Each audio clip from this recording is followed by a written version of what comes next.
once sleep and stress get all fucked up, the rest of you will get all fucked up. In fact, if you can prioritize improving like one aspect of your life, it should be sleep first.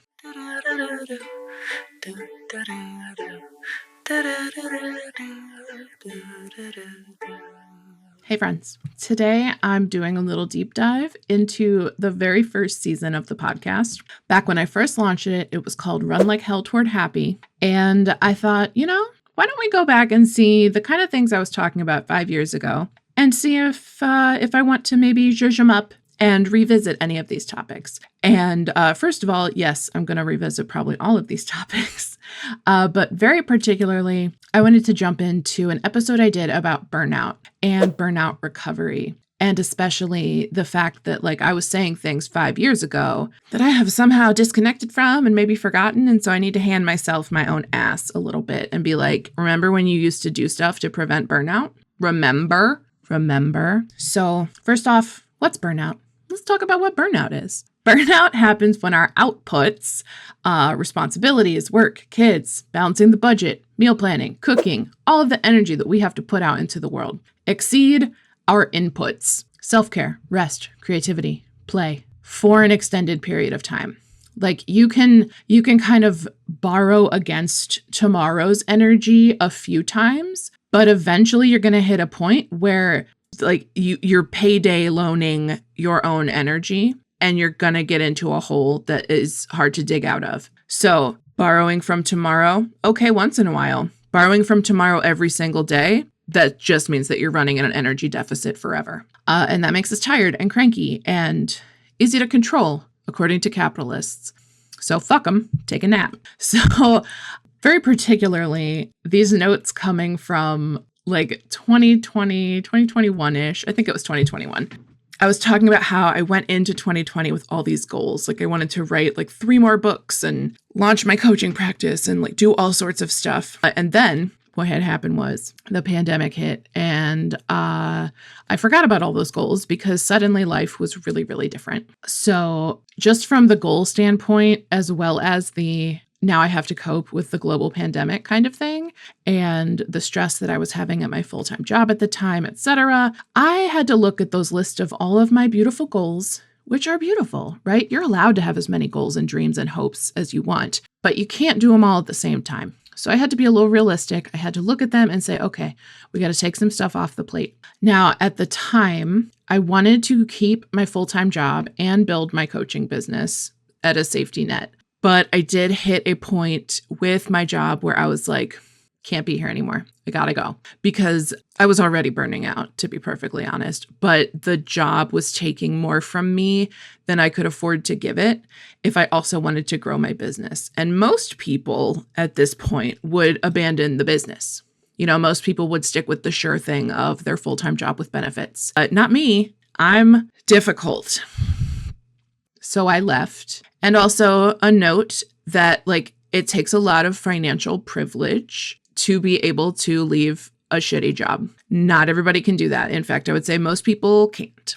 A lot of people are forced into that. Now that I am working as a career coach with Colorful Futures, I see a lot of neurodivergent and disabled, chronically ill clients who they keep trying to work and then the disconnects between how they work and the accommodations they need and what management expects of people. There's not enough room for them to establish a good working relationship. And so they get forced out of jobs over and over again. And that leads to this feeling of helplessness and hopelessness. It sucks. It super, super sucks to want to work, to have something to contribute, to have skills that you want to put out there, and you can't find a place that values you as a person enough to give you a chance to work for them. Society is not doing well, I fear, in this age of technology and AI can do it and make it faster and output, and no longer treating people like people. The revolution will treat people like people. That's all I can say is once we start getting back to a place where we care more about humanity than profit, we can start to heal as a collective. But until then, we are up against a really, really powerful enemy, and that is rich people and profits. because once they get so attached to profits that they stop seeing people as people, you can't really appeal to their humanity because it's gone. And that's difficult. So people don't always have the option to leave a job, or sometimes people don't always have the option to stay in a job. There are factors outside of our control here. And when the factors inside of our control mean like shut up and never have any needs, that's not very good, in my opinion. So there's that. So like for people with no option but to keep going, to work, to keep a roof over their heads, keep food on the table, keep their kids in shoes that fit, because kids be growing. Burnout is a very serious issue with obviously mental health effects, but also physical health effects. Once like sleep and stress get all fucked up, the rest of you will get all fucked up. In fact, if you can prioritize improving like one aspect of your life, it should be sleep first. And I say this as a person who has not used their CPAP machine in several months and knows that that's bad. I'm gonna have to journal on that, reflect a little bit about why I avoid things that I know are good for me, just because they're inconvenient and I don't want to put stuff on my face in the night. And like, that's fair, man. I hate putting this little like pillow thing on my nose with a little Darth Vader breathing tube, and it's annoying, but I do wake up feeling more rested. So maybe I should give that one a shot. We'll report back. Okay. So how do we avoid burnout? Because right now we are in a society in America. Everything I say is American capitalism, gorgeous. Not these other countries that have things like paid maternal health care and a living wage and universal health care, and they care about babies and school kids, and they don't have guns in their schools. And it's fine. I'm fine. Everything's fine. Everything's great here. Okay. So productivity equals human value, right? According to our overlords. And so we're all kind of on the cusp of burning out all the time. It's unfortunate. And it's the reality that we're living, which I think is why it's so easy to get in there and seed the need for rugged individualism, right? It's like, hey, you're so tired. You shouldn't have to share what energy you have with your neighbors, without ever letting us experience the fact that if we share our energy with our neighbors, we get more energy back. It's not a void like going to work is, because at work, all of the fruits of your labor go to the CEO, and you get paid a little bit for the fruits of your labor, while the CEO has record profits and the shareholders get stock buybacks. This is normal. It's good, actually. Okay, so if burnout is a disconnect between our outputs and our inputs, similar to like a budgeting problem, you can either cut your expenses, cut your outputs, or if you really are living that frugal life and there's not really any more places to cut the outputs, you need to increase the inputs. Go figure. So for money, that can look like getting a second job. That's normal. Picking up gig work, freelancing. Actually, we have at Colorful Futures, we have a workshop on freelancing and consulting coming up on August 20th, and you should go. I will make sure that there's a link in the bio for that, because it'll be me and I'll be delightful and we'll be talking about work and freelancing. And I'm a charming bitch, to be perfectly honest. So since it's not income that we're actually talking about here in the burnout equation, it is the input of self-care and resting and playfulness and things that give you energy back, including but not limited to sleeping.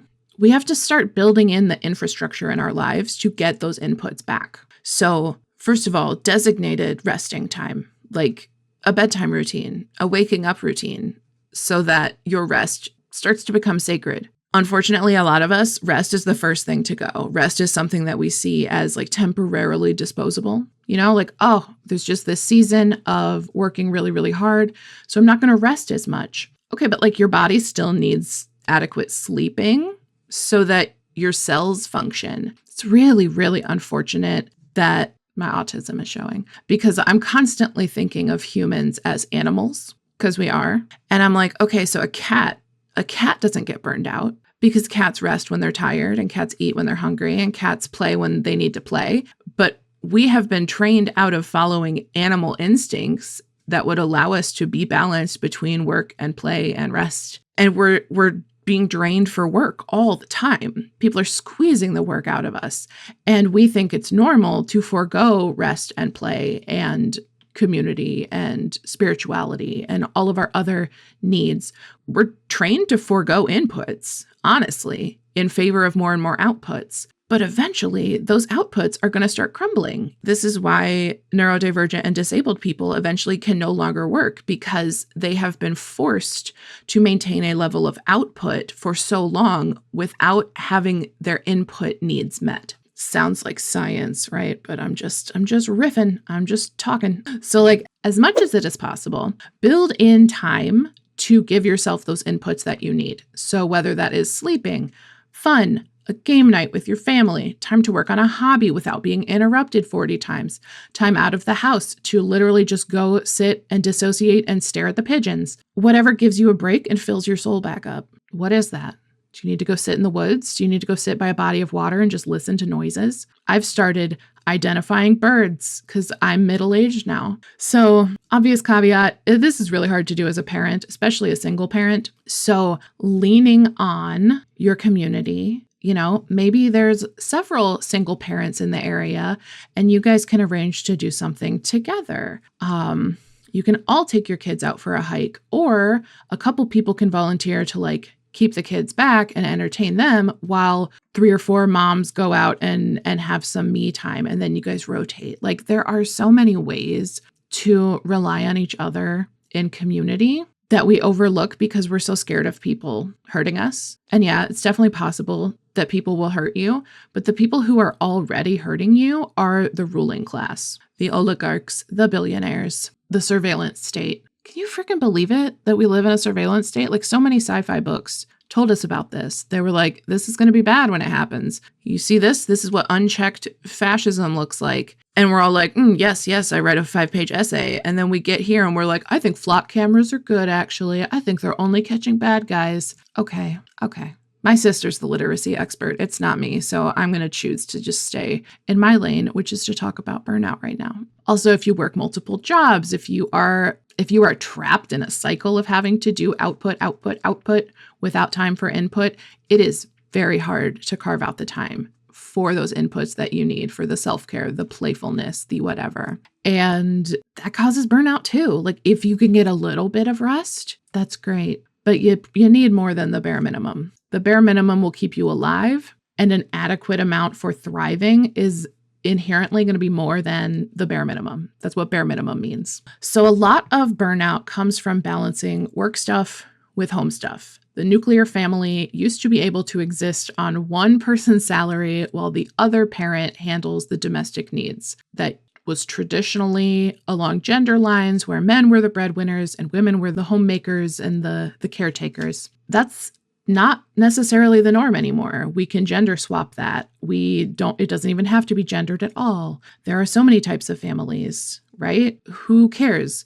What's different is that we used to be able to do the economic, go to work at a job labor and the domestic labor on one salary. And now we can't. So just inherently, everybody's workload is double now because you have to go to job, and then you also have to take care of your house. That's rough. Even men. Haha. Not a lot of men watch my podcast. That's fine. So we have to eat. We have to have clean laundry. We have to have a livable home. And trust me, I live in a household of 4.5, about to be 5 adults, most of whom have ADHD. 3 of whom are physically disabled with chronic illness. Our household it's a community for sure. And we all pitch in different ways. And sometimes I can't pitch in financially. And that means that I pitch in a little bit more domestically. And nobody's mad at me. It's actually crazy. I've really been unpacking after living here for 5 straight years that I'm actually safe here. I don't just feel safe. I am safe. It's a fact that I'm safe in this house. And I'm not quite sure what to do with that because I don't know how to put down bracing for something bad. And I know that I need to work on it, but a part of me is very resistant to that. The part of me that's like, no, don't wear your CPAP. Don't journal. Don't take that little hot girl walk every morning with the dog. I actively know what I need to treat myself well. And a part of me is not giving me access to that. And I think it is because my brain fears ego death. And my brain has these coping mechanisms and is scared about what happens when I don't have them anymore, without realizing that I don't need them anymore. Like, just because I can handle a traumatizing situation all the way up to like an 8 out of 10. I'm going to say 8 out of 10 because I've never been physically hurt. We'll leave it there. There's some trauma that I have not experienced, but I have experienced a good bit of trauma, I would say. And so would my therapist. And so would everybody that I tell my really hilarious anecdotes to, where they go quiet and they're like, that's not good, baby. And I'm like, this is normal. So how do we alleviate the need for all these outputs when we don't have the time for inputs? And that is outsourcing what you can. So if you can sign up for like a meal delivery service, like, I'm not sponsored by HelloFresh, but similar to like a HelloFresh or a Hungry Root or something that shows up in a box and has stuff like pre-chopped and ready for you to just throw it in a pan and cook it, that's outsourcing. Right? Hiring a cleaning service to come in once a week and like scrub the kitchen and bathroom surfaces because you don't have it in you. I don't have it in me. I can't do it anymore. Like, we just cleaned the bathroom and I don't even know how long it's been. And it's embarrassing. And I don't like to talk about it because I feel like I should be competent enough to keep my bathroom clean. And then I have to come behind that and coach myself and be like, it's not about competence. It's about inputs and outputs. And I'm tapped. Like, I'm just tapped. And so if it's not like necessary for survival, or, like the trash has to go out on Monday because otherwise our house will be full of trash. We got to go empty that bin so that we can put the trash in the bin again. Important. Our neighbor might have a certain bug infestation. And so we've seen a couple of bugs and immediately called Orkin. It was like 1 bug. Okay. 2 bugs, we call Orkin. So they came out and like, that was just something that we handled immediately, because it's like, if you leave that alone, that will compound and get worse. So you have to take action now. It's sort of like, getting a dental cleaning so that you don't get 15 cavities. Also, my dental insurance isn't taken by any dentist in my area. So I also need a dental cleaning, or perhaps to move to a country that has dental care. It's fine. Okay, great.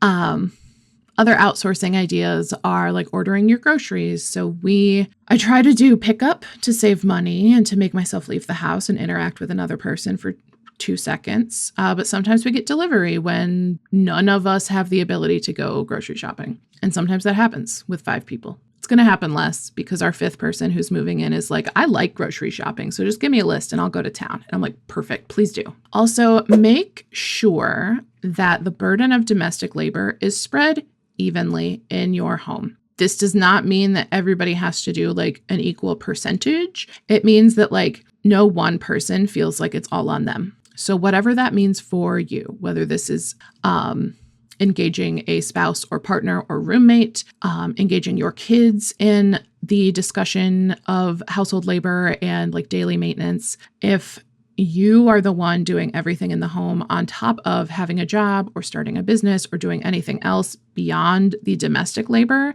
you're probably already burned out. Personal story time. One of the ways I realized that that's such a like fake setup, because like I knew I was burned out.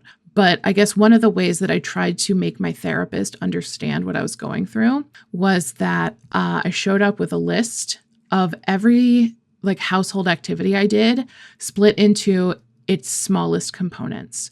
So instead of putting, I do the grocery shopping on the list, I wrote out, make a meal plan, check the pantry to see what we already have, make the grocery list, drive to the grocery store, shop, drive home, put away the groceries. And I came to her with this list because I was like, why doesn't my husband understand why I need his help? Because like this man had like 3 jobs. It was take the trash out, feed the cats in the morning, and do the dishes. 3 jobs. And he couldn't do any of them consistently. Meanwhile, I'm doing the laundry. I'm doing all the meal prep. I'm packing his lunch. I let it go. Okay. I didn't know that I could have opted out of that. And I was young, and I'm not anymore. And now I have discussions with people about, hey, I need you to step up. So that's nice. Go me. Good for me. I'm almost 40. So my therapist at the time, her name was Debbie, she looks at this list and she looks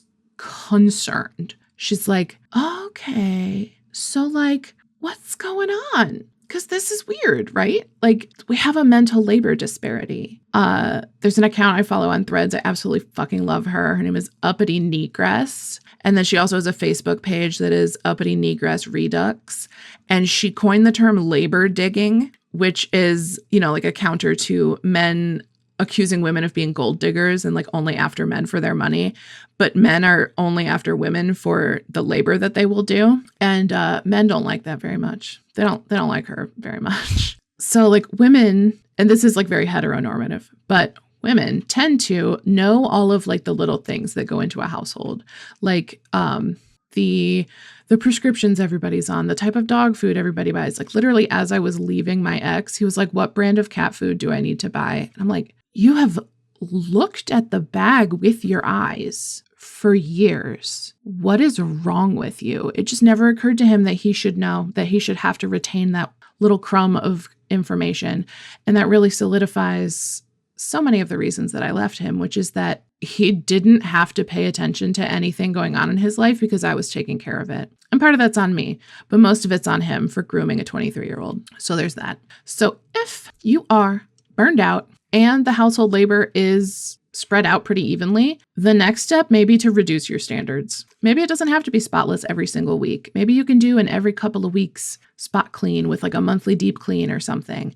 Anything that reduces the amount of output that you have to put into stuff is worth it, because perfection's never going to happen. And so if you're not shooting for perfection, can you shoot for good enough? And can you figure out where good enough actually is so that, you're not running from the phantom of your mother in your mind? That might just be me. So like that's work, or that's home stuff. What about work stuff? And it's really hard to mitigate burnout in the workplace because society is not really set up for that.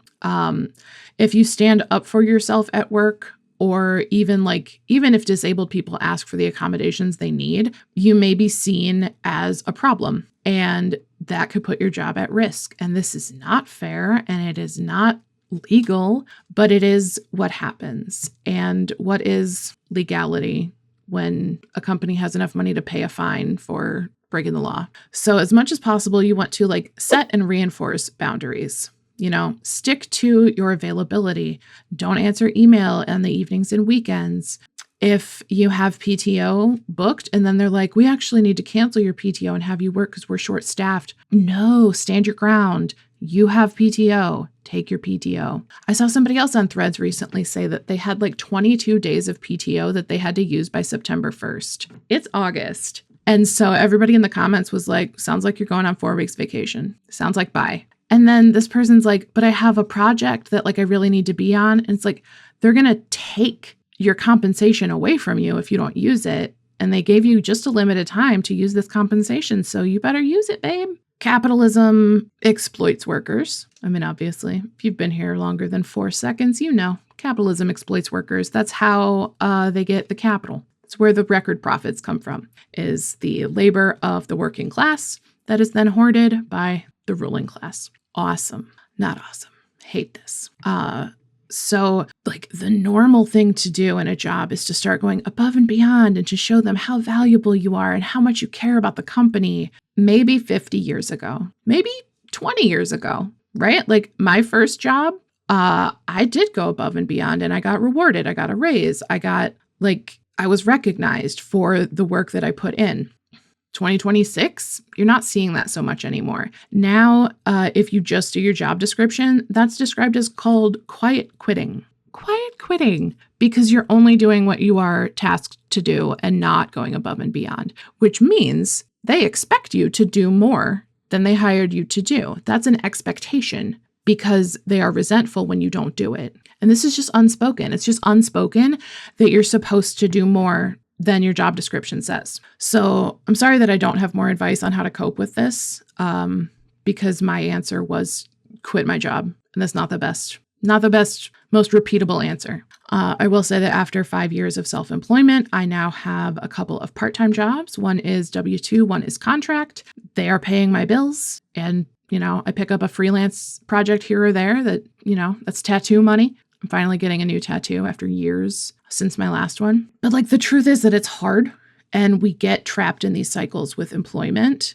But you are so much more than the value that you bring to a job. Like you have so much more about you. Your job is the least interesting thing about you. Maybe not the least interesting thing, but it's not the most interesting thing. You've got more going on inside your human mind and spirit and person than just what you do for a living. Okay, so if we're already burned out, what you want to do is reduce your outputs. Stop doing things that you can afford to stop doing. Prioritize actually resting. So this does not mean you take a day of PTO and use it to clean your house. Like that's not resting. You're allowed to do that. That means that you're substituting domestic work for employed work, which is valid because I need to go start a load of laundry like right now. I should have done it 2 hours ago, but here I am recording a podcast for you because I love you so much. But yeah, like you actually do need to rest.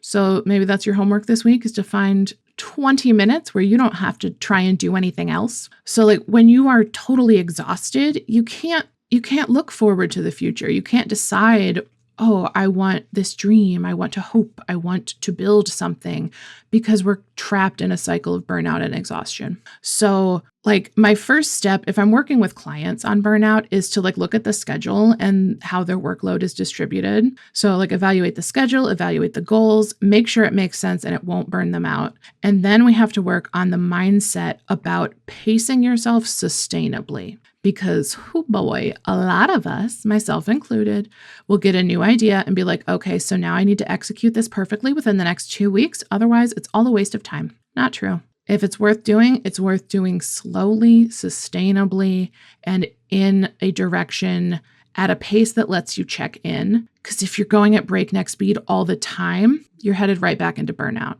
You cannot hustle recovering from hustle. You cannot speed run burnout recovery. You just can't. It is inherently a slow, agonizingly slow process that you can't cheat. There is no shortcut. You have to slow down and do less and decide what you do and don't have the capacity to provide. And at some point along the way, you chose to disappoint yourself instead of disappointing your boss or your mom or your partner. And burnout recovery, unfortunately, is going to require you to disappoint some people so that you can stop disappointing yourself, so that you can prioritize yourself again. Okay, so that's my thoughts on burnout. We'll talk again soon, and I will work on myself and maybe start journaling again. No, not maybe. I promise you. I will journal again. See you later. They'll change your approach and tell you a joke to lighten your load and help you along or sing you a song. Do-do-do-do-do, do-do-do-do, do-do-do-do, do-do-do-do.